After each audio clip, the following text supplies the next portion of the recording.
every individual journey is just that. It's very individual, it's very unique to each person. I know for me, for myself, I still have a lot to learn, and that is my goal, is that I'm always learning and growing and changing and unbecoming, like I mentioned earlier.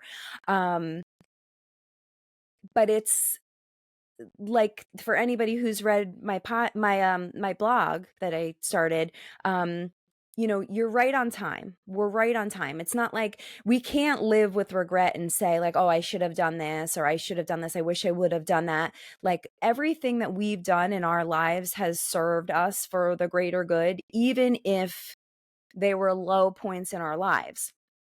So if someone is, feeling held hostage by their emotions right now, or they feel like, pieces of them are unfamiliar, or they feel angry, the reality is we're all really just, for a long time, this is how I felt, we're lost on this journey of finding ourselves is the best way that I can really um put it. Like I was saying, when things were really in a low place for me, where I was really having difficulty navigating this abuse that I had experienced, and like, where do I put all these things, and how do I navigate this and really try to get rid of the anger that I have, and the blame, and um all of these emotions that just were not serving me at all.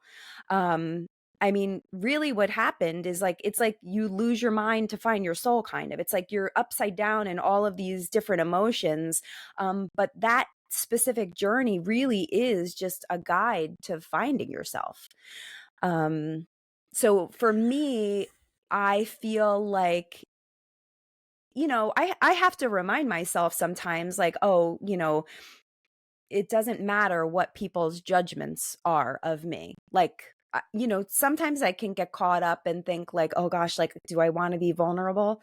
But I always go back to, now, this is, it's my calling to show up as my authentic self, so that other people have the courage to do the same. No one is going to do that unless other people start to do it, and they feel like this safe space is created for them. So for me, it's so important to really not only create that space for other people and create it for myself, right? Because we're always looking at external things to try to, like, kind of validate us or acknowledge the things that we've experienced. So for me, I've learned that that space is created with me. It's not created with other people. They won't create that space for me. I have to create it for myself. And the way that I create it for myself is showing up.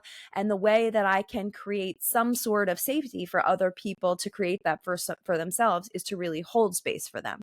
So what I mean by that is, like, when someone is sharing their journey, it is really listening without judgment. It's really showing up with empathy and compassion, and acknowledging somebody's experience that I may know nothing about.